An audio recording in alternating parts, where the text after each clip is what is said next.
महाराज श्री कृष्ण परमात्मा कहते हैं इन्हें मुक्त करने के लिए राजसूय यज्ञ किया करना, राजसूय यज्ञ करना होगा, तब जाकर स्वर्ग की पौड़ी से निकलकर स्वर्ग की प्राप्ति होगी। पांडु राजा को देखो, बच्चे भगवान की शरण में है, भगवान माता पिता का भी कल्याण कर रहे हैं। सिर्फ कुंती देवी का नहीं, पांडु राजा का भी उद्धार होना है। वहां कितनी दुख रूपी होनी है कि पाषाण के अंदर जीव को डाल दिया है,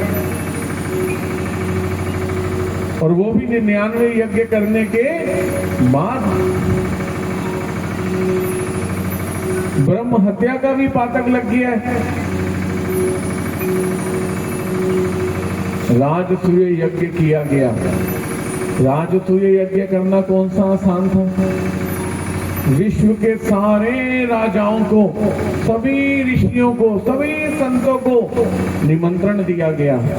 अब इतने संत आएंगे, ऋषि आएंगे, तपस्वी आएंगे, तो उनकी दक्षिणा भी है, उनकी दक्षिणा का आयोजन किया गया। भोजन भी होगा, उनके भोजन की व्यवस्था भी। आएंगे तो रुकेंगे कहाँ? उस रुकने की व्यवस्था, कितना बड़ा पांडाल लगा होगा, सोचने वाली बात है। जहां हजारों की मात्रा में सभी उपस्थित हो रहे हैं, सोचने वाली बात है कि इतना बड़ा समाज आएगा इस राजसूय यज्ञ में। अपना ही परिवार कितने लाखों की संख्या में श्री कृष्ण परमात्मा का राजसूय यज्ञ का आयोजन किया गया। धर्मराज युधिष्ठिर जी ने सब एकत्रित हो गए तो बोला, महाराज सब अपना अपना सेवा बांट ले। कौन क्या सेवा करेगा? मतलब सेवा तो करनी पड़ेगी सबको, इतना बड़ा यज्ञ है, कौन क्या करेगा?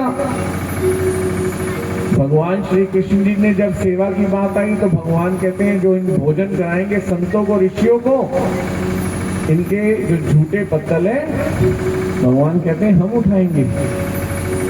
देखो आप, और हम प्रसाद खाते हैं, यूं उठा के मारते हैं पत्तल की। सुबह जब ग्राउंड देखो तो सारे पत्तल ही पत्तल। क्या हमने कभी सोचा ना पत्तल डस्टबिन में ही डालेंगे?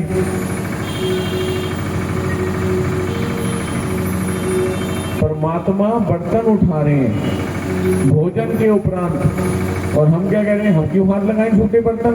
हम क्यों करेंगे ये सेवा? अरे जब जिस परमात्मा को भज रहा हूं, जप रहा हूं, वही झूठे बर्तन उठा रहे हैं। और उससे पहले परमात्मा कह रहे हैं, युधिष्ठिर भगवान जी को सम्मुख रख के कहते हैं, महाराज उन्हें मीठा भी आप, खीर भी आप ही बांटेंगे, क्योंकि जीवन में मिठास ठाकुर ही दे सकते हैं। तो पहले भगवान श्री कृष्ण इस भोजन की सेवा में खीर बांट रहे हैं, और तदुपरांत जैसे लगे कि सिर्फ भोजन बांटना ही जरूरी है, ऐसा नहीं है, उसके बाद बर्तन उठाना भी जरूरी है। हमें देखना है मैं भंडारा प्रसाद खाने आया हूँ कि सेवा करने आया हूँ। बड़ी सोचने वाली बात है। अब दुर्योधन को क्या सेवा देंगे? आएगा तो वो भी बड़ा भाई है। भगवान कहते हैं दुर्योधन को दक्षिणा देने की सेवा देनी है, दान, दान दक्षिणा की सारी सेवा दुर्योधन करेगा। युधिष्ठिर संकोच में पड़ गए कि ये दुर्योधन तो चाहता ही है किसी तरीके से यज्ञ भंग हो जाए, हमारे पास कितनी दक्षिणा होगी, और इसे अपनी तो देनी नहीं है, दूसरे की देनी है, तो ऐसे बांटेगा कि पूछो मत। लेकिन सब जानते थे भगवान। यज्ञ हुआ, सभी संत आए, यज्ञ कुंड रचा गया। अब दुर्योधन ने दान कैसे देना, दक्षिणा कैसे देनी?